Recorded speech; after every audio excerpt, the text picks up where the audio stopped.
The glass shattered before I heard the gunshot. I was wiping down the mahogany bar at Vespers, watching amber liquid pool across the wood like spilled honey, when the front window exploded inward. The jazz quartet stopped mid-note. Someone screamed.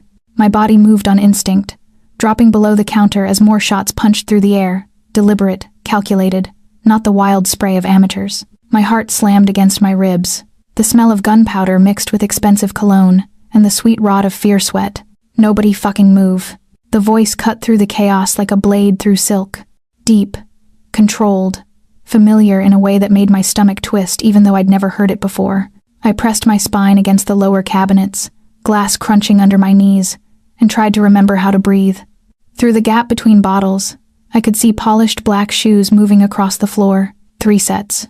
Maybe 4. The kind of shoes that cost more than my monthly rent. We're looking for someone, the voice continued. Closer now. Young woman, late 20s, dark hair, works here. My blood went cold. The owner, Marcus, stammered something about employee privacy and labor laws. I heard the wet sound of impact, then his body hitting the floor. Let me rephrase. The voice hadn't changed pitch, but something in it made my skin prickle. Where is Elena Voss? I stopped breathing entirely. They knew my name.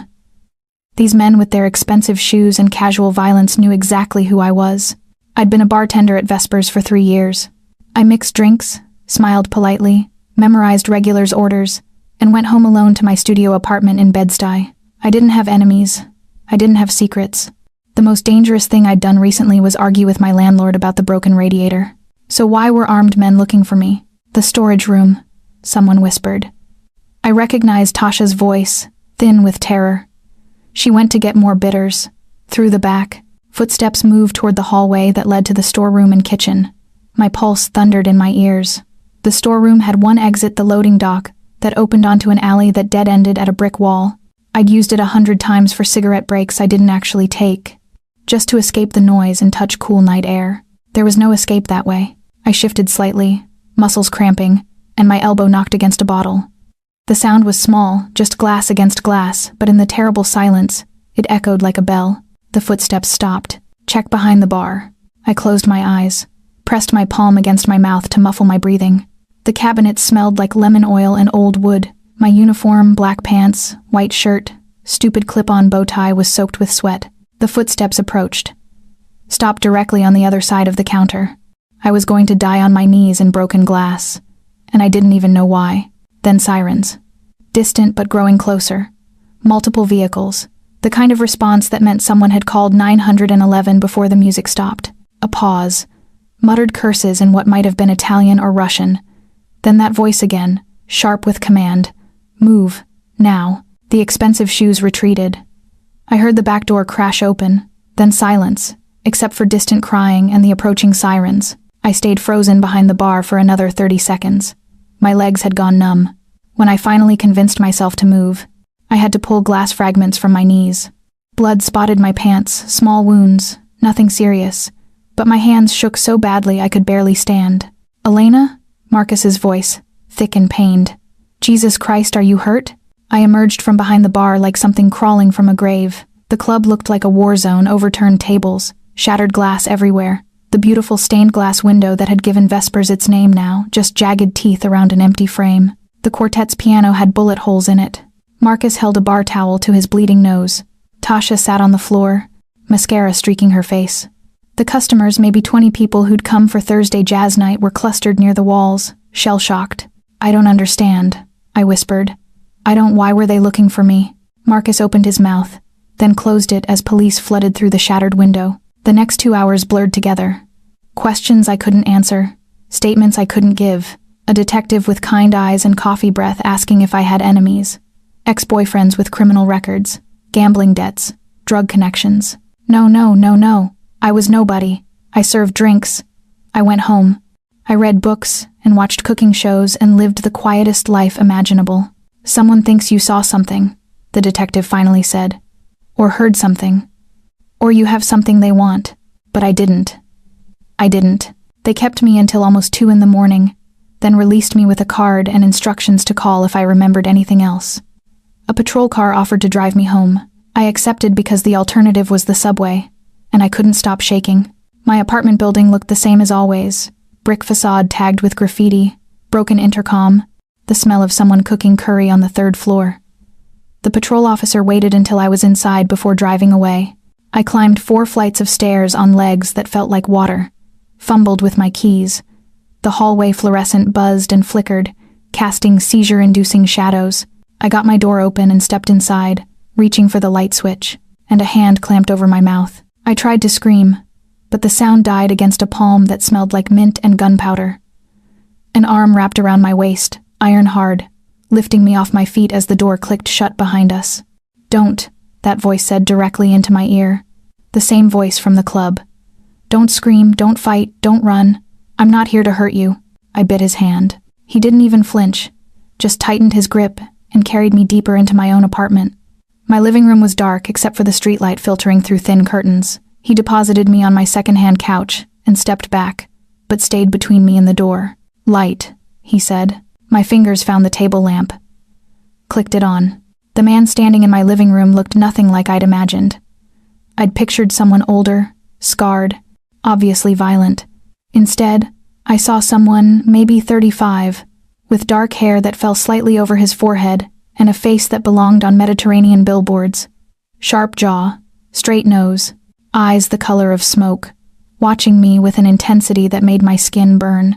He wore a 3-piece suit, charcoal gray, with blood not his on the white cuffs. The kind of face that made women stupid. The kind of body that moved like violence was a second language.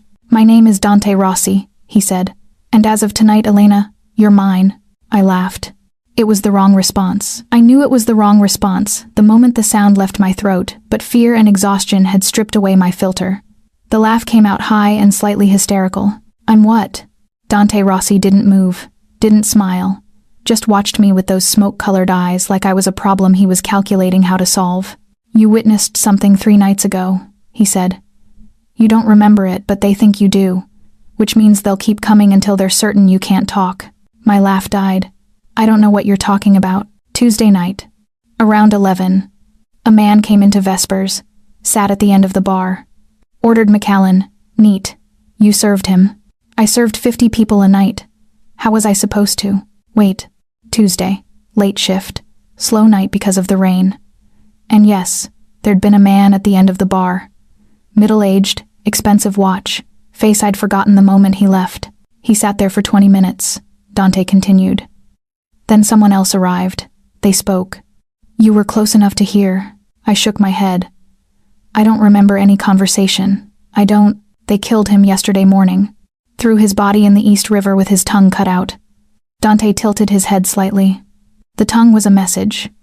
For anyone who might have heard what he said, the room tilted. I gripped the couch arm to steady myself. "I didn't hear anything," I whispered. "I don't know anything." "I believe you." He said it so simply, like it was fact. But they don't. And even if they did, you're still a liability. The smart play is to eliminate you anyway. Tears burned behind my eyes. "Then why are you here? Did they send you to—" "I'm here because I'm not letting them have you." The words hit like a slap. I stared at him, searching for the lie, the angle, the reason a man who looked like expensive sin would care whether I lived or died. "Why?" My voice cracked. "You don't know me." Something flickered across his face too fast to read. "I know enough." He moved then, crossing to my tiny kitchen like he owned it. Opened cabinets until he found a glass, filled it with water from the tap and brought it to me. The gesture was so incongruously domestic that I almost laughed again. I took the water. "Didn't drink it." "This is insane," I said. "I should call the police. I should." "The police can't protect you from the Volkov Bratva." The name meant nothing to me. Dante must have seen it in my face because he continued, his voice taking on the cadence of someone explaining mathematics to a child. "Alexei Volkov runs most of the heroin distribution in Brooklyn. The man you served on Tuesday was one of his lieutenants. He was planning to testify against Alexei in exchange for witness protection. The conversation you don't remember hearing was him finalizing details with a federal agent." My mouth went dry. "If they even suspect you overheard anything, a name, a date, a location, you're dead." He crouched in front of me, bringing those unsettling eyes level with mine. "And they suspect. So what am I supposed to do?" The question came out sharp, edged with the anger that was finally breaking through the shock. "Let you protect me? I don't know you. You could be lying. I could be a lot of things. His voice dropped lower. But right now, I'm the only reason you're not bleeding out in your bathtub. I flinched. He stood, moved to my window, and looked out at the street. They'll come again. Tonight, tomorrow, next week. They're not subtle people, Elena. They'll burn down your entire building if they have to. Then I'll run. I'll leave the city. They'll find you. He didn't turn around. They found my sister in Vancouver when she tried to run. Took them 6 days. The way he said found made my stomach clench. What happened to her? I happened to them. Now he did turn, and something in his face made me believe every word. All of them. It took me 3 months, but I made sure none of them could hurt anyone again. The apartment felt too small suddenly. This man, this beautiful, terrifying man, was talking about murder like it was pest control. I don't want this, I whispered. I know. And he sounded almost sorry. But it's what you have. He moved toward the door. For one wild moment, I thought he was leaving, and I didn't know if I felt relieved or abandoned. But he just turned the deadbolt, tested the lock, checked the hinges with professional efficiency. Pack a bag, he said. 1 minute. Essentials only. I'm not going anywhere with you. Yes, you are. He checked his watch, something platinum and complicated. In approximately 4 minutes, a black SUV is going to park across the street. 3 men will get out. They'll bypass your building's security, which doesn't exist, and they'll kick in your door. If you're lucky, they'll kill you quickly. My heart hammered against my ribs. You can't just... I can. He looked at me then, really looked, and I saw something beneath the cold control. Something that might have been human once. I'm taking you whether you agree or not. You can walk out of here conscious and relatively calm, or I can carry you. Your choice. I believed him. God help me. I believed every word. I stood on shaking legs and went to my bedroom. Grabbed my battered backpack. Threw in clothes without looking underwear. Jeans, sweaters. My phone charger. The silver bracelet my grandmother left me. A photo of my parents. When I came back out, Dante was at the window again. They're early, he said calmly. We're leaving through the fire escape. There's no fire escape on this side. He was already opening my window, pushing up the old wood with effortless strength. Cold November air rushed in. He climbed out, then extended a hand. I stared at it. At him. At the drop beyond the window that probably ended in the alley where they found rats the size of small dogs. Behind me, I heard footsteps in the hallway. Heavy, multiple sets. Dante's hand didn't waver. Trust me, I didn't. But I took his hand anyway. His grip was warm, steady, impossibly strong. He pulled me through the window and onto a metal platform I hadn't known existed. The city spread out below us, lights and shadows, and millions of people who had no idea what was happening in this forgotten corner of Brooklyn. Down, Dante murmured, fast and quiet. We descended as someone started pounding on my door. My hands were slick with sweat. My feet kept slipping on the metal rungs. Behind and above us, I heard wood splintering. We hit the alley. Dante's hand wrapped around my wrist. And then we were running. I'd been a bartender yesterday, worried about tips and Netflix, and whether I could afford to visit my parents for Christmas. Now I was running through back alleys with a man who killed people, while other men who wanted to kill me searched my apartment for a conversation I couldn't remember. Dante pulled me around a corner, into deeper shadows, and his other hand came up to cover my mouth again. Breathe, he whispered against my ear. Slow. In through your nose. You're going into shock. He was right. The edges of my vision were going dark. My legs felt like someone had filled them with sand. I've got you, he said. And despite everything, despite the insanity and terror and complete destruction of my entire life, I felt myself believing him. Stay close to me, Elena. I won't let them touch you. Above us, flashlight beams swept across the fire escape we'd just abandoned.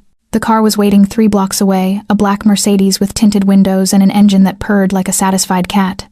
Dante opened the back door and guided me inside with a hand at the small of my back. Professional, impersonal, like I was luggage. A driver sat behind the wheel. He didn't turn around, didn't speak, just pulled into traffic the moment Dante shut the door. I pressed myself into the corner of the leather seat, as far from Dante as the space allowed. My backpack sat on my lap like a shield. Where are we going? Somewhere safe.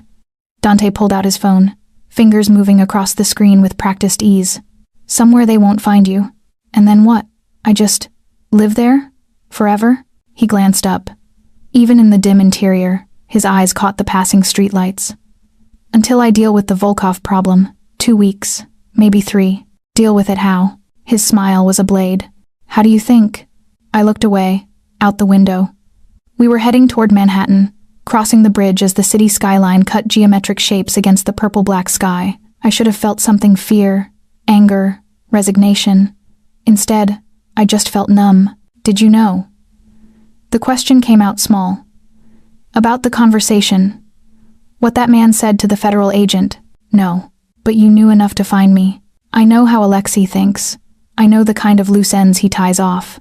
Dante pocketed his phone. When I heard about the shooting at Vespers, I knew you were the target. Process of elimination. You say that like it's simple. It is simple. You were there. You might have heard something. Therefore, you die. He said it so matter-of-factly, like he was explaining math. Alexei doesn't deal in probabilities. He deals in certainties. The car turned onto an empty side street, then down into an underground parking garage. Fluorescent lights flickered overhead as we descended into the earth. The driver parked in a space marked private, killed the engine, and finally spoke. All clear, boss. Boss. The words settled over me like ice water. I'd known Dante was involved in something criminal. You don't talk casually about killing people unless violence is your native language. But hearing someone call him bosses made it real in a way nothing else had. Who are you? I asked as we exited the car. Really? Dante adjusted his cuffs, the ones with someone else's blood on them. Does it matter? Yes. He studied me for a long moment. Then, the Rossi family controls most of the legitimate and semi-legitimate business interests in Lower Manhattan. Import, export, real estate, construction. We maintain certain understandings. With law enforcement and political figures. Your Mafia. We prefer established business network. The corner of his mouth lifted. But yes, Mafia. He said it like he was announcing he worked in accounting. We took a private elevator. It opened directly into a penthouse apartment that probably cost more than I'd earn in my lifetime. Floor-to-ceiling windows overlooked the East River. Modern furniture in blacks and grays. Art on the walls that looked either priceless or criminally ugly. I couldn't tell which. You'll stay here, Dante said, moving through the space with the ease of ownership. Don't go near the windows. Don't make phone calls. Don't contact anyone from your previous life. My parents will be told you're taking an unexpected vacation, traveling, finding yourself, whatever story keeps them from worrying and coming to look for you. He opened a door off the main living area. Bedroom. Bathrooms through there. Everything you need is stocked. I peered into the room. King-size bed. More windows. A bathroom with marble surfaces and fixtures that gleamed like jewelry. Whose place is this? Mine. That made me turn. You're staying here? With me? Until I'm certain you're secure. Yes. He loosened his tie with one hand. A gesture so casual it made something flip in my stomach. I have business to handle during the day, but nights, I'll be here. The implications of that settled between us like smoke. This beautiful, dangerous man. Me. Alone in an apartment for weeks. I want my own room, I said quickly. And a lock on the door. Done. He gestured to the kitchen. There's food in the fridge, liquor in the cabinet if you need it, books in the study. I'll have clothes delivered tomorrow. You can't keep wearing the same 3 outfits. He was already moving toward the door. Wait. I don't know what made me say it. You never answered my question. Why are you doing this? Why risk yourself for someone you don't know? Dante stopped with his hand on the doorknob. His shoulders tensed beneath the expensive suit. I told you. I had a sister. Had? The word hung in the air like a ghost. She was a bartender too, he said quietly. In Staten Island. Wrong place, wrong time. She saw something she shouldn't have. Different organization, different circumstances, but the same result. My throat tightened. I'm sorry. Don't be sorry. He turned then, and something in his face made him look older, harder. Just stay alive. That's all I need from you, Elena. Stay alive and let me do my job. He left before I could respond. The door clicked shut, and I was alone in a penthouse that cost more per month than I made in a year, wearing day-old clothes that smelled like fear and broken glass. I walked to the window despite his warning. The city spread out below millions of lights, millions of lives, all of them continuing while mine had shattered into something unrecognizable. What had I heard on Tuesday? I pressed my hands against the cold glass and tried to remember. The man at the end of the bar. Middle-aged. Forgettable. He'd ordered Macallan. Neat. Then someone else arrived, younger. Nervous. Wearing a cheap suit. They'd spoken quietly. I'd been wiping glasses, half listening to the jazz quartet. What had they said? Thursday. The warehouse on Pearl. 3 witnesses. But only one that matters. Alexei will never see it coming. I'd thought they were talking about business. A meeting. A deal. The kind of conversation that happened in bars every night. But they'd been talking about testimony, about taking down a crime lord, about the kind of secrets that got people killed, and I'd been close enough to hear every word. My reflection stared back at me from the window, small, ordinary, forgettable Elena Voss, who'd never done anything remarkable in her entire life, whose biggest rebellion was skipping church on Sundays, who'd never even gotten a speeding ticket. Now, I was a loose end, a liability, a target. I turned away from the window and explored my prison. The bedroom was bigger than my entire studio apartment. The bathroom had a shower with 6 different heads and water pressure that could probably strip paint. The bed was obscenely comfortable. I sat on the edge of it, still wearing my coat, still clutching my backpack. Somewhere in this city, men were planning how to kill me, and the only thing standing between them and success was a mafia boss who looked like sin and talked about murder the way other people discussed the weather. I should have been terrified, but as I lay back on sheets that probably cost more than my monthly rent, I realized I felt something else entirely. Safe. God help me. I felt safe for the first time since the glass shattered, and that terrified me more than anything else. I woke to the smell of coffee and the sound of someone moving through the apartment. For one blessed moment, I forgot where I was. Thought maybe I was back in my studio, that the whole nightmare had been a fever dream brought on by bad takeout. Then I opened my eyes and saw marble and silk and floor-to-ceiling windows, and reality crashed back. I'd slept in my clothes. My mouth tasted like copper and fear. The bedside clock read 7:43 a.m. Weak November sunlight filtered through the windows, painting everything gold and gray. I sat up slowly, muscles protesting. My knees still hurt where I'd knelt on broken glass. When I emerged from the bedroom, I found Dante at the kitchen counter. He'd changed now, wearing dark jeans and a black sweater that did things to his shoulders that should have been illegal. His hair was damp. He looked younger in daylight, less like a movie villain, and more like someone who could have been a lawyer or architect in another life. He glanced up as I approached. "There's coffee, and breakfast if you want it." I poured coffee into a mug that probably cost more than my phone. Didn't speak. Didn't know what to say to the man who'd kidnapped me to save my life. "We need to establish rules," Dante said. He pushed a plate toward me, scrambled eggs, toast, fruit I couldn't afford on my salary. "For while you're here, rules." My voice came out rough. "You can't leave the apartment, not even to step outside the door." He counted on his fingers like he was giving a briefing. "No phone calls except on the burner I'll give you, and only to numbers I approve. No social media, no contact with anyone from your previous life. So I'm a prisoner. You're protected." His eyes met mine. "There's a difference." "Is there?" "Yes." He sipped his own coffee black. "No sugar. A prisoner wants to leave. You want to stay alive." I hated that he was right. "How long?" I asked. "I told you, 2 weeks, maybe 3, until I neutralize the threat." "Neutralize?" I laughed bitterly. "You mean kill. I mean, remove the reason they want you dead." He set down his mug. "Alexei Volkov is planning something. A major shipment, probably. Something big enough that he's willing to eliminate anyone who might have overhead details. Once I disrupt that operation, you become irrelevant to him. And you can do that? Disrupt a major drug operation?" His smile was cold. "Elena, I can do things that would give you nightmares. Disrupting a shipment is Tuesday for me." The casual confidence should have scared me. Instead, it sent a strange heat through my chest. I forced myself to eat. The eggs were perfect, fluffy, seasoned, just right. "Do you always cook for your captives?" "Only the ones I'm trying to keep alive." He checked his watch. "I have meetings until late tonight. Don't answer the door for anyone. There's a panic button in every room, red, mounted next to the light switches. Press it if anything feels wrong." "What happens if I press it?" "Armed men arrive in under 3 minutes." Jesus Christ. Dante stood, grabbing a leather jacket from the back of a chair. "Read. Watch TV. The study has books. There's a laptop, it's clean. Can't be traced, but don't access your old accounts. What if I get bored?" He paused at the door. "Get creative."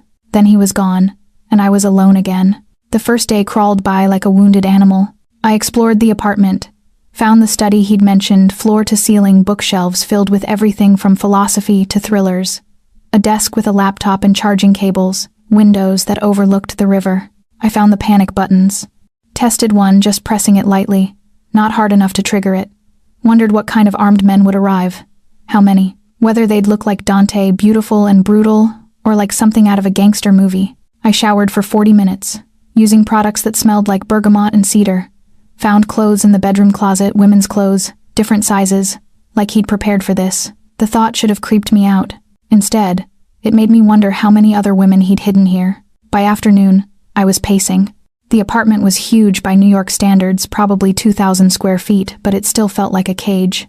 I tried reading, couldn't focus. Tried watching TV. Every noise made me jump.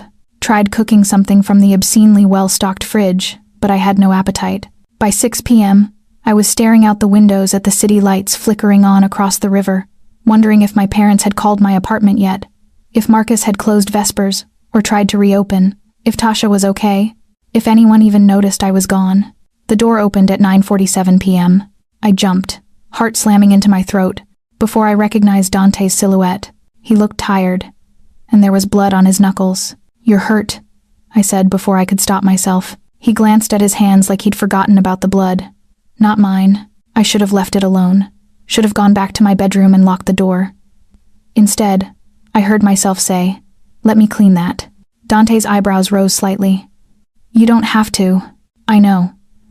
I moved to the kitchen, found the first aid kit under the sink because of course there was a first aid kit under the sink. "Sit." He sat. I took his hand. His skin was warm, the knuckles split and swollen. I cleaned the blood with antiseptic wipes, trying not to think about whose face he'd been hitting. His fingers twitched slightly when the antiseptic stung, but he didn't pull away. "You shouldn't have to see this," he said quietly. "See what? Blood? I'm a bartender. I've broken up my share of fights. It's not the same." "No." I wrapped gauze around his knuckles with hands that had finally stopped shaking. "It's not." We sat in silence. I finished bandaging his right hand, moved to the left. His gaze felt heavy on my face, but I didn't look up. "You could have run," Dante said finally. "While I was gone, you could have walked out, tried to disappear, and gotten shot in the street? Maybe, probably." He flexed his bandaged fingers. "But you didn't even try." "Should I have?" "I don't know." Something in his voice made me look up. His smoke-colored eyes were darker in the low light, studying me like I was a puzzle. "Most people would have." "I'm not most people." "No." His voice dropped lower. "You're not." The air between us felt suddenly thick. Charged. I became hyper-aware of how close we were sitting, his knee almost touching mine, my fingers still resting on his wrist. The scent of his cologne mixing with copper and antiseptic. I pulled back. "You should rest. Those need time to heal. They'll be fine by morning." He stood, shrugging out of his jacket. "Thank you, Elena." The way he said my name, soft, careful, like it was something precious, made warmth spread through my chest. "Why do you do it?" I asked. "The violence, the blood.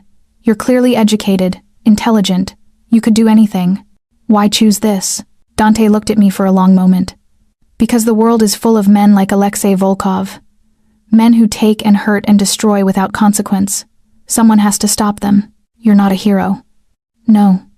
His smile was sad. "But I'm the monster the other monsters fear. Sometimes that's enough." He left me standing in the kitchen, his words echoing in my head. I touched the spot on my wrist where his pulse had beaten against my fingers. 2 weeks, maybe 3. Then I could go back to my quiet, ordinary life. I should have been counting down the days. Instead, I was wondering what would happen when they ended. 3 days bled into 4, then 5. Dante left early each morning and returned late each night, sometimes with blood on his clothes, sometimes with bruises blooming across his jaw or ribs. He never explained, and I never asked, but I started waiting for him. I told myself it was because the apartment felt too empty, too silent, that I was just lonely and bored. But when I heard his key in the lock around 10 p.m. on the 5th night, my heart did something complicated in my chest. He looked worse than usual. A cut above his eyebrow, swelling along his cheekbone. His shirt was torn at the shoulder. "Jesus," I breathed. "What happened?" "Alexei's people are getting desperate." He shrugged out of his jacket with a wince. Found one of their middlemen.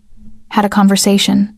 A conversation that left you looking like you went through a meat grinder. You should see him. But there was no humor in his voice. I grabbed the first aid kit, our nightly ritual now, and gestured to the couch. Sit. This time, he didn't argue. I cleaned the cut above his eyebrow with gentle fingers. He sat very still, watching me with those unreadable eyes. His skin was warm under my touch. I could feel his pulse beating in his temple. You're getting good at this, he murmured. I've had practice. I dabbed antiseptic on the cut. He flinched. Sorry. Don't be. I've had worse. That's not reassuring. His mouth twitched. Almost a smile. Elena? Thank you. For this. For not making it harder than it has to be. I paused. Butterfly bandage halfway to his skin. What else would I do? Scream. Cry. Try to run. Hate me for trapping you here.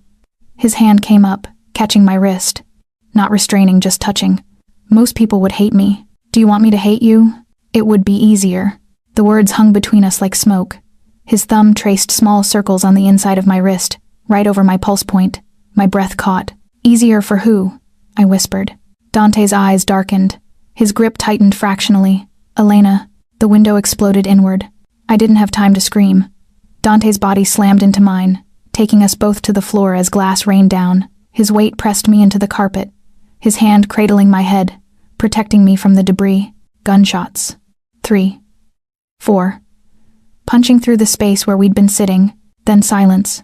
Dante lifted himself slightly, just enough to look at me. Are you hurt? I shook my head. Couldn't speak.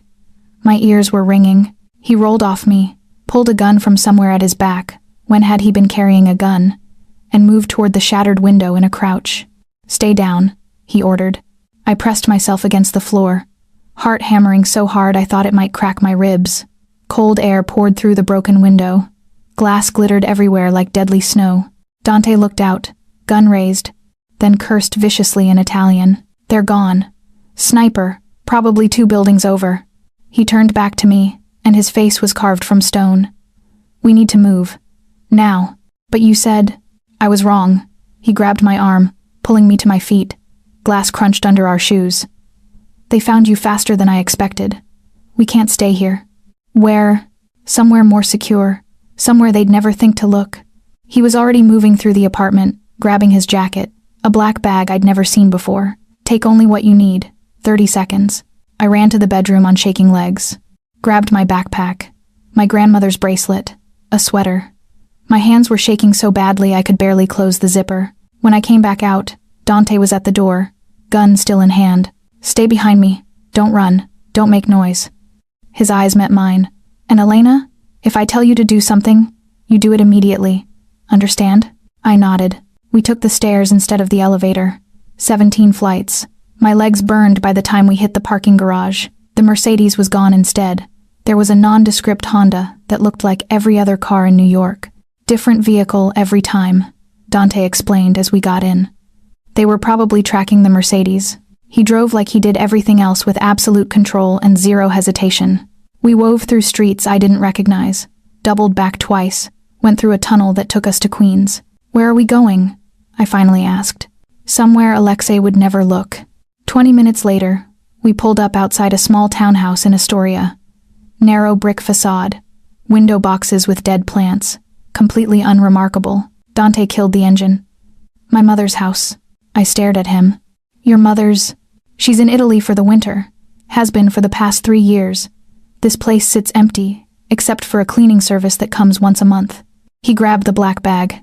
No one in the organization knows about it. Not even my second. It's the safest place in the city. We entered through the back door. Inside, the house smelled like lavender and dust. Furniture covered in white sheets. Photos on the walls of people I didn't know, but I recognized Dante in several of them. Younger, smiling in a way I'd never seen. The bedroom upstairs is yours, he said. I'll take the couch. Tomorrow I'll have security installed, nothing obvious, just precautions. I should have gone upstairs. Should have locked myself in the bedroom and tried to process what had just happened. Instead, I turned on him. They almost killed us. Yes, they shot through your window. Yes. What if they'd aimed better? What if... My voice cracked.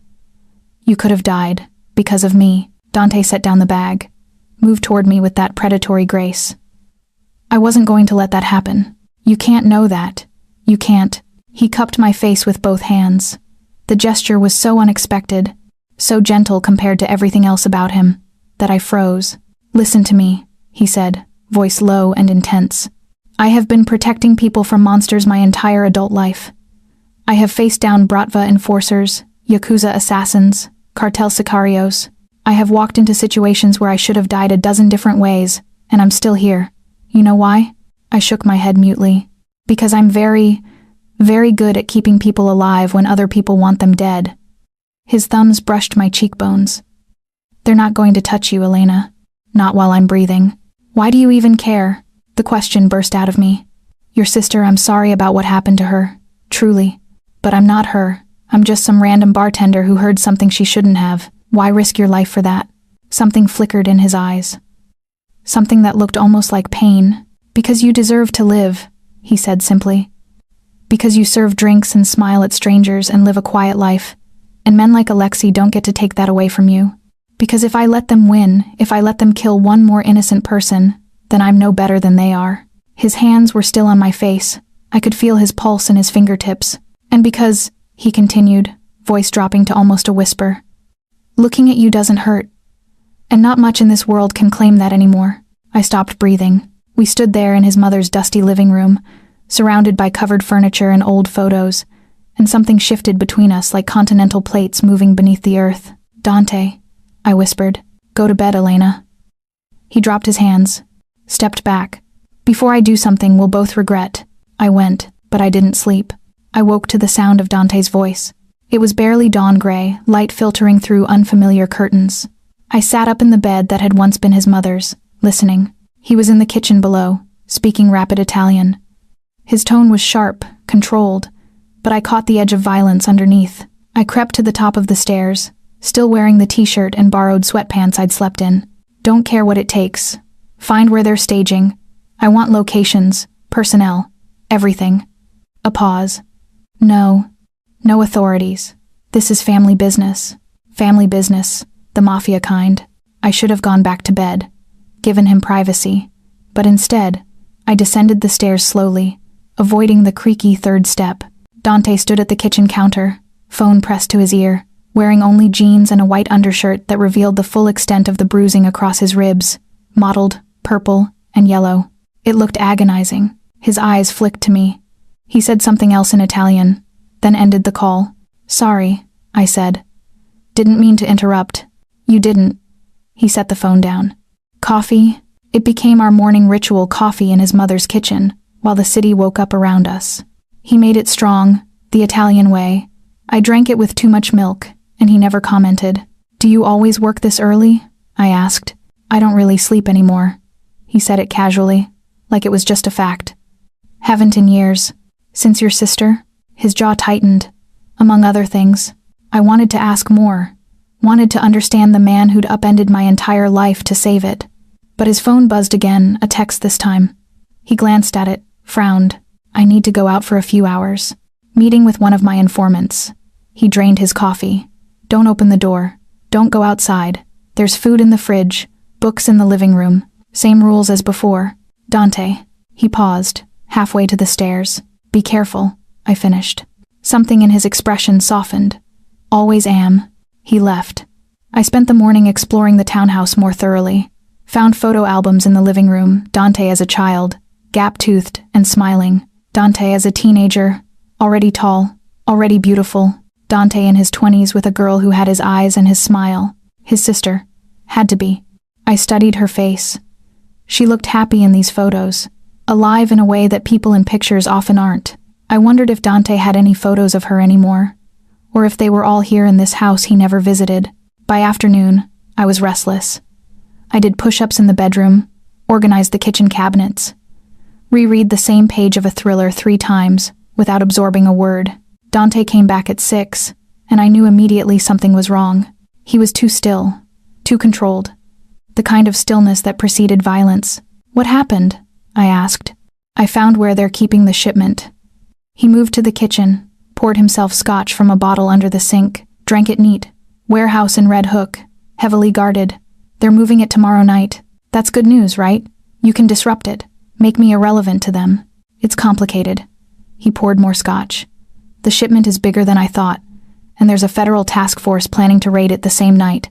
If I move first, I compromise their operation. If I let them move first. He trailed off. I'm still a loose end. I finished. Yes. I joined him in the kitchen. So what do? I improvise. He looked at me then.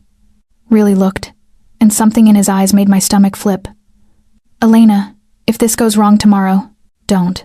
I need you to know that my second in command, Marco, has instructions to get you out of the city. New identity, new life. He'll make sure. Dante, stop. I grabbed his wrist. Nothing's going wrong. You said you're good at this, so be good at it. I'm good at many things. I'm not good at guarantees. Then don't guarantee anything. I didn't know how to finish. Just come back. Just don't die. Just don't leave me alone in this house that smells like someone else's lavender. Just try. His free hand came up, tucking hair behind my ear. The gesture was so tender it made my chest ache. You've gotten under my skin, he said quietly. In the space of 6 days, you've made me care about coming home. That's dangerous, Elena. For both of us, I don't understand. Men like me don't get to keep things. His thumb traced my jawline. We're too close to the darkness. Eventually, it swallows everything we touch. I'm not asking you to keep me, aren't you? The question hung between us, and I realized with startling clarity that maybe I was. Maybe over coffee and first aid and quiet conversations in the dark, I'd started imagining a world where this wasn't temporary, where the danger passed and I didn't just go back to my studio apartment and my old life, where I stayed. I should go to bed, I whispered. You have a big day tomorrow. But I didn't move. And neither did he. His hand slid into my hair, cradling the back of my head. If I kissed you right now, would you stop me? My heart hammered against my ribs. I don't know. That's not a no. It's not a yes either. I'm aware. But he leaned closer anyway, his breath ghosting across my lips. Tell me to stop, Elena.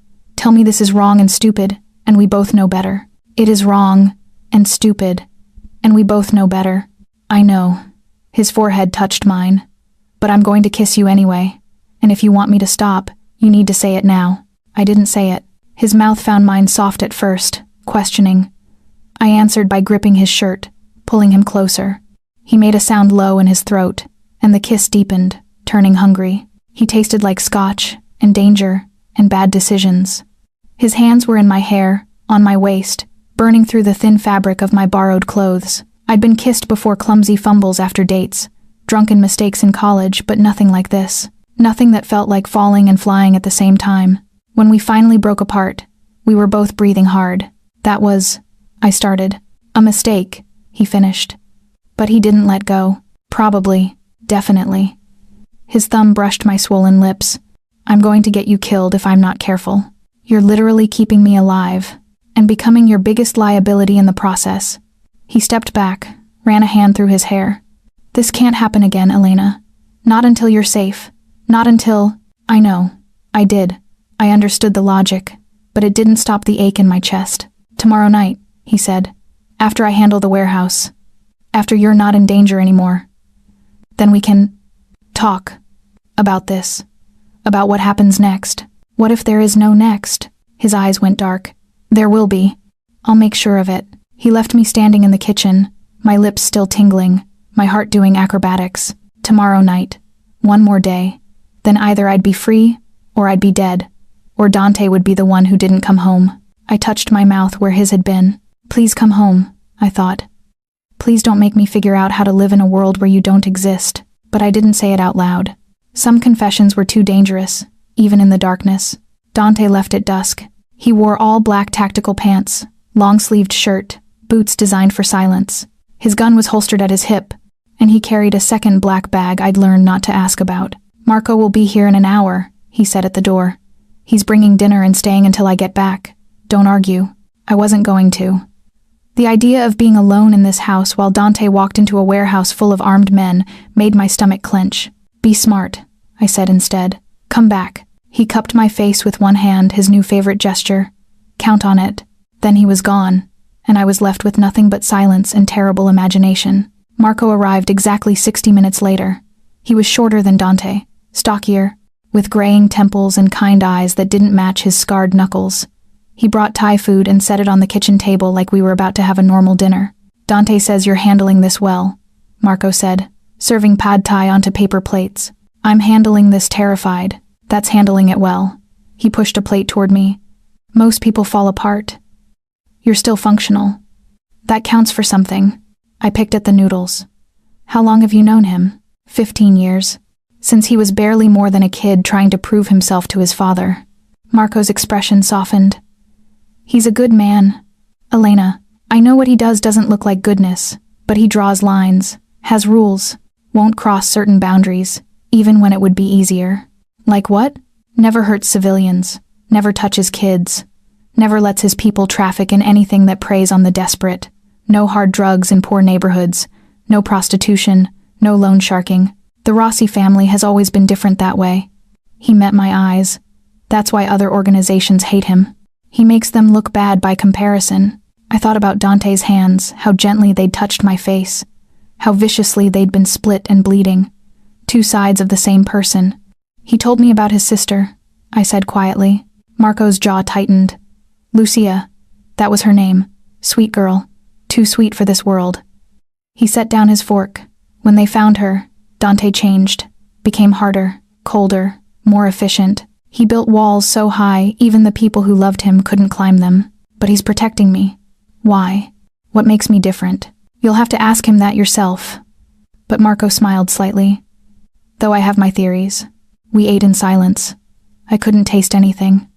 Every minute felt like an hour. Around 9 p.m., Marco's phone buzzed. He checked it, frowned. "What?" I demanded. "Dante's going in. Federal task force just moved up their timeline. He has to move now or risk you staying exposed." My blood went cold. "Is that bad?" "It's not ideal," which meant yes. 10 p.m. came and went. 11, midnight. Marco made coffee. Checked his phone obsessively. Paced the living room with a gun I hadn't realized he was carrying. At 12:47 a.m., his phone rang. I watched his face as he answered, watched color drain from his cheeks. "Where?" he said. Then, "How bad?" Then, "I'm bringing her. Don't argue." He ended the call and looked at me. "We need to go. Now." "What happened? Is Dante?" "He's alive. Barely." Marco was already moving toward the door. There was a firefight. Volkov's people were waiting. "Dante's been shot twice. My men got him out. But he needs a hospital and refuses to go until he knows you're safe." The world tilted. "Shot twice? Elena, I need you to move. Right now." I grabbed my backpack on autopilot and followed him to the car. The drive took 15 minutes that felt like 15 hours. We pulled up to a warehouse in an industrial park I didn't recognize. Marco led me inside through a side door. The smell hit me first, blood and gunpowder and fear sweat. Then I saw Dante. He was on the floor, propped against the wall, his black shirt soaked with blood. Too much blood. His face was paper white, lips tinged blue. A man I didn't know was pressing gauze against his side. Another wound bled sluggishly from his shoulder. "You brought her here?" Dante's voice was weak but furious. "I told you to keep her safe, not—" "Shut up," I said, dropping to my knees beside him. "Just shut up and let me see." The man with the gauze moved aside. I took over, pressing down hard. Dante hissed through his teeth. "You need a hospital," I said. My hands were shaking. "You're going to die if—" "Can't go to a hospital. They report gunshot wounds. Feds will arrest me before they stitch me up." He tried to smile. Failed. "Besides, looks worse than it is. You've been shot twice. Only once. The shoulder's a graze." He coughed, and blood flecked his lips. "The side is the problem." Marco was on his phone, speaking rapid Italian. Ordering something. A doctor, maybe, or a priest. I kept pressure on the wound, feeling Dante's blood seep between my fingers. He was so warm, too warm. "Why did you do this?" I asked. "Why risk yourself like this?" "Shipments destroyed. Volkov's operation is dead in the water. Federal task force has enough evidence to put him away for life." Each word seemed to cost him. "You're safe now. Elena, they have no reason to come after you. I don't care about being safe if you die." The words burst out before I could stop them. Tears streamed down my face. "Do you hear me?" I don't care. Not if this is the cost. Dante's hand came up, the one that wasn't pressed against his side, and touched my cheek. Worth it, he whispered. You're worth it. No, I'm not. I'm nobody. I'm just some bartender who... You're everything. His eyes were starting to unfocus. Made me remember what it felt like. To want someone safe. To want someone to come home to. Haven't felt that since. He trailed off. Dante. Stay awake. Please. So tired. No. Look at me. I gripped his face with my free hand, smearing blood across his cheekbone. You promised you'd come back. You promised we'd talk about what happens next, so stay awake and keep that promise. His eyes focused slightly. Bossy. Terrified. Don't be. His thumb traced my jaw. I'm very... hard to kill. Then his eyes rolled back, and he went limp in my arms. I screamed. The next hours were chaos. A doctor arrived, not from a hospital. Someone Marco called from God knows where. They moved Dante to a table, cut away his shirt. There was so much blood. I stood in the corner and watched them work. Watched them pull the bullet from his side. Watched them clean and stitch and bandage. Watched the doctor shake his head and say words like blood loss and internal bleeding and touch and go. Marco stood beside me. He's survived worse. Has he? Yes. But Marco's voice wasn't certain. Dawn broke. Weak light filtered through dirty warehouse windows. The doctor finished, gave Marco instructions, left. Dante lay on the table, chest rising and falling shallowly. Still unconscious. Still so pale he looked like a corpse. I pulled a chair beside him, took his hand, the one without the IV. You're not allowed to die, I whispered. Do you hear me? You don't get to kiss me and tell me I've gotten under your skin and then die in some warehouse. That's not how this story ends. His hand twitched slightly in mine. I need you to wake up, I continued. Because I have things to say to you. Important things. And you're going to listen to every word. His eyes moved beneath closed lids. I'm not going anywhere, I promised. Not until you wake up. So take your time. Heal. But don't you dare leave me here alone. Outside, sirens wailed in the distance. The city kept moving, indifferent to private catastrophes. And I sat vigil beside a man who'd become everything in the space of one impossible week, waiting for him to come back to me. Dante woke on the second day. I was dozing in the chair beside his makeshift bed when his hand tightened around mine. My eyes snapped open to find him watching me with fever-bright eyes. Elena. His voice was rough, barely more than a whisper. But I'd never heard anything more beautiful. You're awake. I stood so fast the chair clattered backward. How do you feel? Are you in pain? Should I get the doctor? Marco said. Stop. He tried to smile. Too many questions. You were unconscious for 36 hours. I'm allowed multiple questions. Fair point. He tried to sit up, went white, and collapsed back against the pillows with a bitten-off curse. Don't move, you idiot. I helped him adjust the pillows, trying not to jostle his bandaged side. You were shot. Remember? Doing stupid, heroic things? I remember. His eyes tracked my face. You stayed? Where else would I go? Anywhere. You're safe now. Volkov's in federal custody. His organization is scattered. No one's looking for you anymore. He paused. You're free, Elena. The word should have filled me with relief. Instead, it felt like glass in my chest. Free, I repeated. Marco can set you up with a new apartment, help you get your job back at Vespers, or somewhere else if you prefer. Financial compensation for everything you went through. Whatever you need. He was offering me my life back. My normal, quiet, ordinary life. I should have been grateful. Is that what you want? I asked. For me to leave? Something flickered across his face. It's what's best for you. That's not what I asked. Dante looked away. What I want isn't relevant, isn't it? No. His jaw tightened. You've had a week of trauma. Stockholm Syndrome is real. Give yourself time to process what happened before you make any... Don't. I grabbed his hand. Don't you dare tell me what I'm feeling isn't real. Don't minimize this. This shouldn't exist. But his fingers laced through mine. You should hate me for dragging you into my world. For the danger. For the blood. For saving my life? For protecting me when you had no reason to? For making me feel safer than I've felt in years, despite everything? My voice cracked. Yeah, I really hate you for that, Elena. I watched you nearly die. Tears burned my eyes. I sat in this chair for 36 hours waiting for you to wake up, And all I could think was that I never got to tell you. I stopped, swallowed hard. Tell me what? That I don't want to go back. To my old life. To bartending and going home alone and pretending this week didn't change everything. I met his eyes. I don't want normal anymore, Dante. I want this. Whatever this is. He was quiet for a long moment. When he spoke, his voice was rough, with something that might have been pain or hope. You don't know what you're asking for. Then tell me. My life is violence. It's looking over your shoulder. It's enemies and blood and moral compromises. It's knowing the person you love could die any Tuesday because someone with a grudge found them. His free hand cupped my face. It's not romantic, Elena. It's brutal and ugly and exhausting. I know. You think you know. But you haven't lived it. So let me live it. I leaned into his touch. Let me decide what I can handle. What if I can't? His thumb brushed my cheekbone. What if I'm too damaged to be what you need? What if you're not?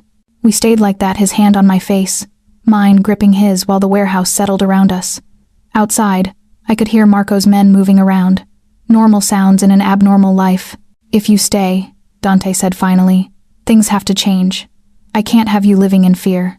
Can't have you vulnerable. What does that mean? It means you learn to protect yourself. Guns, self-defense, situational awareness. It means you understand the business, who our allies are, who our enemies are, where the lines are drawn. His eyes held mine. It means becoming part of this world, not just visiting it. The enormity of what he was offering and what it would cost settled over me. I'd have to give up bartending, I said. Probably. My apartment, my old friends, everything familiar. Yes. And in exchange, I get what? You? This life? The constant danger? You get me. He pulled me closer until our foreheads touched. For whatever that's worth. And I promise you, Elena, I will spend every day making sure it's worth the trade. I should have been terrified. Should have run. Instead, I kissed him. It was gentler than our first kiss. He was injured, fragile, mortal in a way he'd never seemed before. But it held more weight, more promise. It tasted like blood and hope and terrible, wonderful decisions. When we pulled apart, we were both smiling. You're insane, he murmured against my lips. Probably. This is going to be complicated. I don't care. My family won't approve. You're an outsider. Civilian. I'll win them over. You're very confident for someone who just agreed to date a mobster. I laughed. Actually laughed. Is that what we're doing? Dating? Unless you have a better word for it. How about surviving together? His smile turned sad. That works too. Dante healed slowly. The doctor visited daily, checking wounds, changing bandages, muttering about stubborn patients who wouldn't stay in bed. I stayed by his side, learning the rhythms of recovery pills at 6-hour intervals, wound cleaning twice a day, watching for signs of infection. Marco brought us food, brought me clothes that actually fit, brought updates about Volkov's arrest, the federal case building, the dissolution of his criminal empire. You did it, I said one evening as I helped Dante sit up to eat. Took down a major drug operation. We did it. He winced as I adjusted his pillows. You were the catalyst, the reason they exposed themselves. I was bait. You were brave. On the 5th day, Dante stood for the first time, took 3 steps before his legs gave out. I caught him barely, and we both ended up on the floor, laughing despite the pain. Grace, I teased. Shut up. But he was smiling, really smiling. It transformed his face, made him look younger, less haunted. On the 7th day, the doctor cleared him for discharge. Marco arranged a car. We left the warehouse at dusk, heading not to the Astoria townhouse, but somewhere new. Where are we going? I asked. Home, Dante said simply. The apartment was in Tribeca. Modern, expensive, with floor-to-ceiling windows overlooking the Hudson. Bigger than the penthouse, more lived in. Photos on the walls, books on shelves, a piano in the corner. You play? I asked. Used to. Before. He didn't elaborate. Didn't need to. Will you play for me sometime? He looked at me like I'd offered him something precious. Maybe. That night, we lay in his bed, a king-size monstrosity with sheets that felt like clouds and just existed. His arm around me, my head on his chest, his heartbeat steady beneath my ear. Elena? Thank you. For not running. I tilted my head to look at him. Thank you for giving me something worth staying for. He kissed my forehead. This is going to be difficult. I know. People will come after us, my enemies. Maybe even some allies who don't approve. I know. You might regret this. I won't. I pressed my palm over his heart. I really won't. He held me tighter. Then welcome to the family, Elena Voss. And despite everything, despite the danger and the blood and the complete destruction of my safe, ordinary life, I'd never felt more like I belonged. Learning to be part of Dante's world was like learning a foreign language through immersion. Confusing, overwhelming, occasionally terrifying. The first lesson came 3 days after we moved into the Tribeca apartment.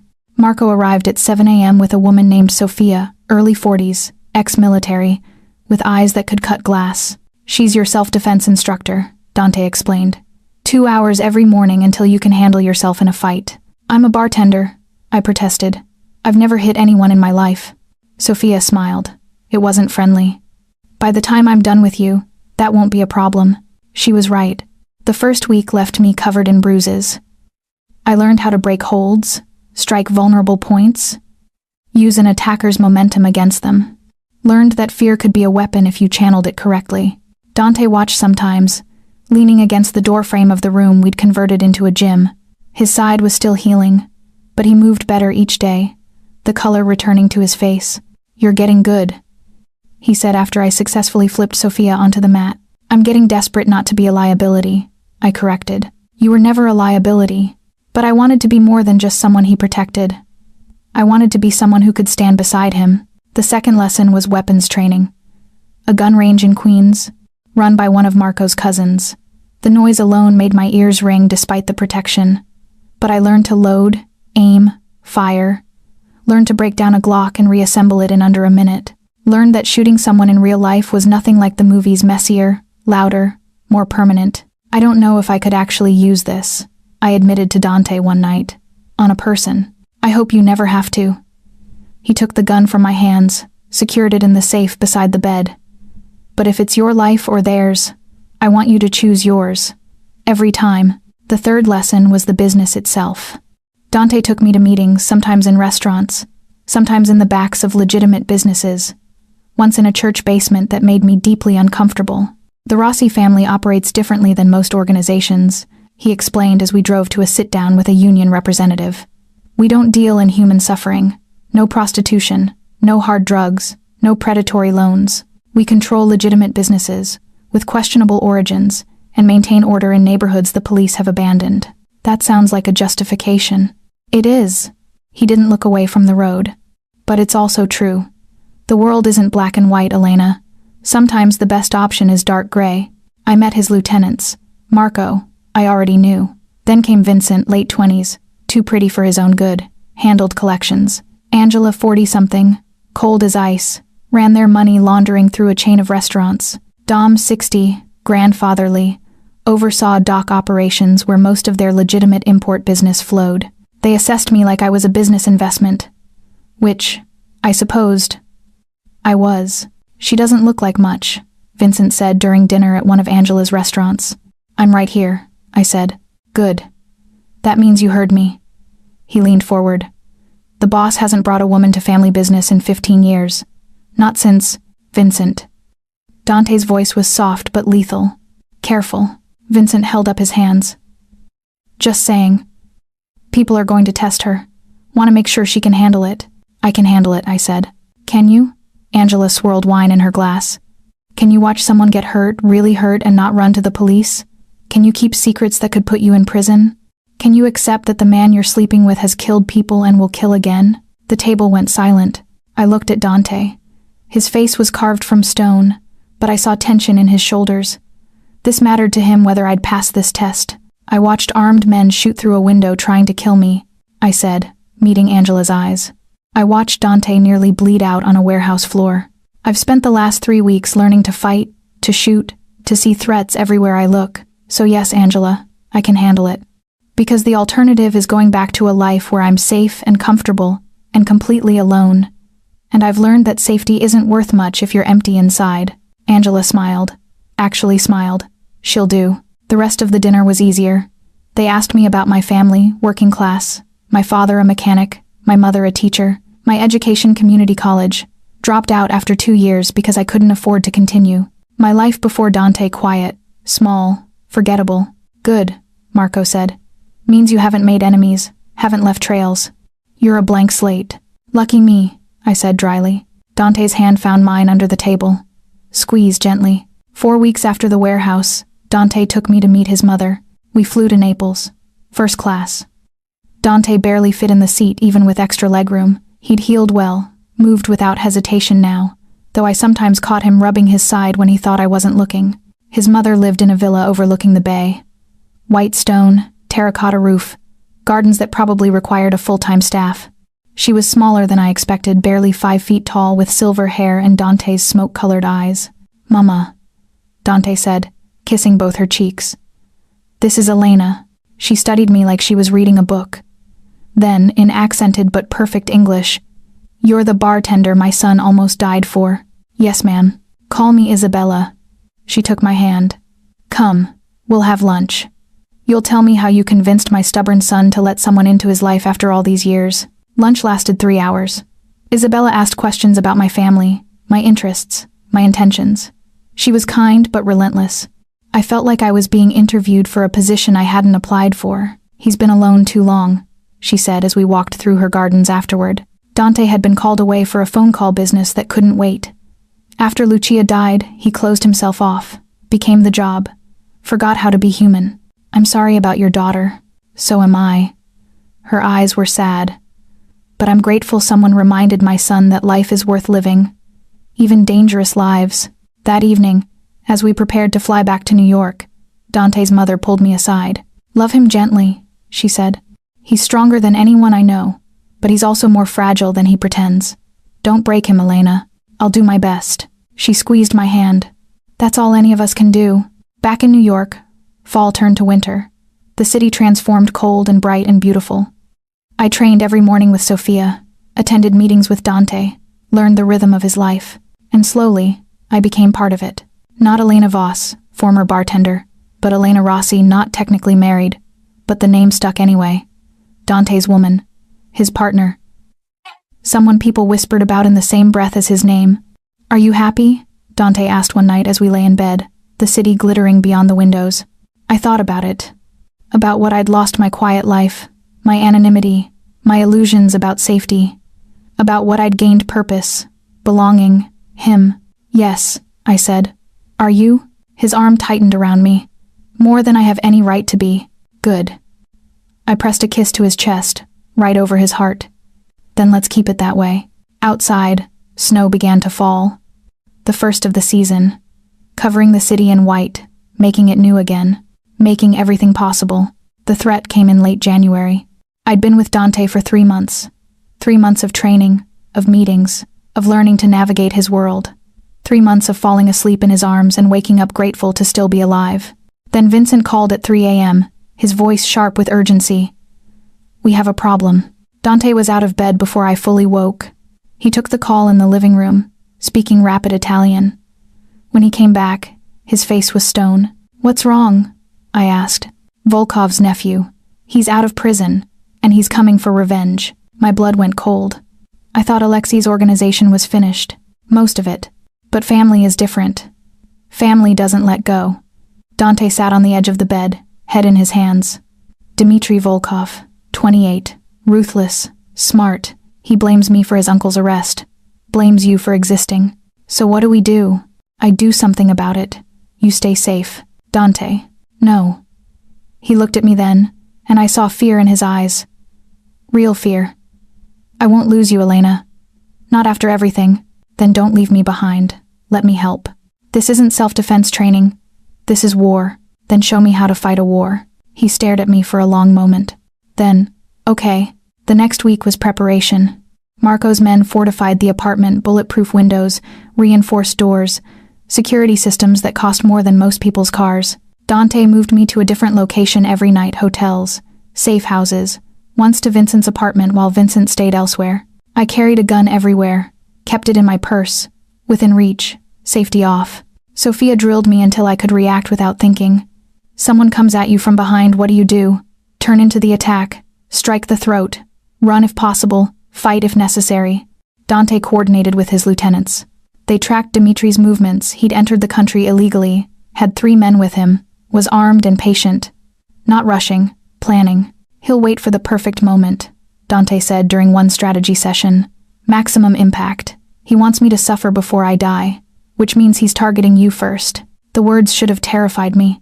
Instead, they made me angry. So we let him come, I said, on our terms. Dante's eyes sharpened. What are you thinking? I'm thinking I'm tired of hiding. Tired of letting these people dictate my life. I met his gaze. Let's end this. What followed was the most dangerous thing I'd ever done. We set a trap. Leaked my location, a restaurant in Chelsea where I'd supposedly be dining alone. Vincent and Angela spread the rumor through channels they knew would reach Dimitri. He'll send his men first, Marco said during final preparations. Test the waters. If they succeed, he'll finish it himself. And if they don't, then we finish him. The night of the trap, I wore a red dress and too much jewelry. Looked like everything I wasn't soft. Vulnerable, easy prey. Dante and his men positioned themselves throughout the restaurant and surrounding streets. I had a wire taped to my ribs, a gun strapped to my thigh, and a knife in my boot. I sat at a table by the window and waited. They came at 8:47 p.m., 2 men, moving through the crowd like sharks. I recognized the intention in their movement, the way they scanned exits, calculated distances. I stood like I was going to the restroom, walked casually toward the back. They followed. The hallway to the restrooms was empty. I felt them close behind me. 1 more step, 2, then I turned. Everything Sophia taught me came back in a rush. I struck first fast, precise, brutal. Caught the first man in the throat with the heel of my hand. He went down choking. The second lunged. I dodged, pulled the gun from my thigh, and put 2 rounds in his chest before I could think about it. The noise was deafening. People screamed. And then Dante was there, appearing from somewhere, his own gun drawn, his face savage. Elena, are you hurt? I looked at my hands. They were shaking. There was blood, not mine. I shot him, I whispered. I actually shot him. I know. Dante pulled me against his chest. I know. But you're alive. That's all that matters. Marco's men cleaned the scene with practiced efficiency. The restaurant evacuated. Police would arrive, but they'd find nothing. No bodies, no evidence. Just another night in New York. We left through the back. Dante kept me close, his hand on my back, his body between me and potential threats. Dimitri knows now, Marco said as we reached the car. Knows his men are dead. He'll come himself. Good, Dante said. Let him. Dimitri came 2 nights later, not with an ambush, not with violence. He called. Dante answered on speaker. Volkov. Rossi. Dimitri's voice was young, educated, cold. You've made this personal. You made it personal when you came after what's mine. The girl? She's nothing. Collateral damage. I spoke before Dante could.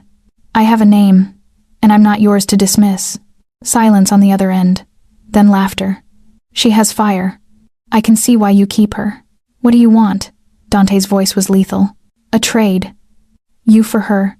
You come alone, unarmed, to the location I specify. I kill you. She walks away. Your family stays intact. Everyone else lives. No, I said immediately. Absolutely not. Not your decision, Dimitri said. You're just the bait. Dante's jaw worked. When and where? Dante. No. He covered the phone. Trust me. Tomorrow, Dimitri said. The Red Hook warehouse where you destroyed my uncle's shipment. Midnight. Poetic, don't you think? I'll be there. Alone, Rossi. I have eyes everywhere.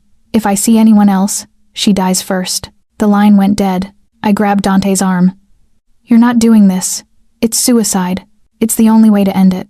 Then I'm coming with you. Elena. No. We're in this together, remember? You don't get to sacrifice yourself and expect me to just accept it. Tears burned my eyes. I won't lose you. Not like this. He pulled me into his arms. Held me so tight I could barely breathe. I have a plan, he murmured against my hair. But you have to trust me. Completely. Midnight found us at the Red Hook warehouse. The same place Dante had nearly died 3 months ago. The symmetry was cruel. We went in together, Dante, unarmed as promised. Me, with weapons hidden everywhere. Marco and the others were positioned nearby, but far enough that Dimitri's watchers wouldn't spot them. Dimitri waited in the center of the warehouse. Young, handsome in a sharp-edged way, flanked by 2 armed men. "You brought her," he said. "How romantic," she insisted. Dante kept me slightly behind him. "Let's finish this, Volkov." "Gladly." Dmitri raised his gun. "Any last words?" "Yes." Dante smiled. "Now, Elena." I moved, dropped and rolled as Dante did the same. The shots Dmitri fired went wide, and then the warehouse exploded with movement, Marco's men pouring in from every entrance, weapons drawn, trapping Dmitri and his men in a perfect crossfire. It was over in seconds. Dmitri on his knees, his men disarmed, surrounded by enough firepower to level the building. Dante stood, brushed dust from his jacket, walked up to Dmitri with predatory grace. "You thought I'd come alone?" He crouched to Dmitri's level. "I'm not honorable, Volkov. I'm smart. And I never make the same mistake twice." "You'll regret this," Dmitri spat. "My family. Your family is dead or in prison. You were the last one, and now you're done." Dante stood, nodded to Marco. "Take him to the Italians. They have questions about their missing shipments." "And the Italians? Well, they're not as gentle as we are." Dmitri's face went white. As Marco's men dragged him away, Dante turned to me. "You okay?" I was shaking. Adrenaline dump, probably. But I was alive. We were both alive. "I'm okay." I walked into his arms. "Is it really over?" "It's really over." He kissed the top of my head. "No more Volkovs. No more threats.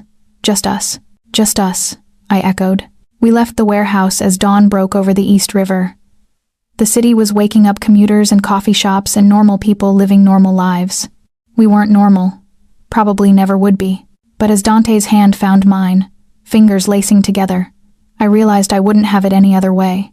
"Elena?" he said as we reached the car. "Yeah? I love you. Probably have for a while. Just thought you should know." My heart did something complicated. "I love you too, even though you're impossible and dangerous and completely insane. Especially because of that," he corrected. I laughed. "Especially because of that."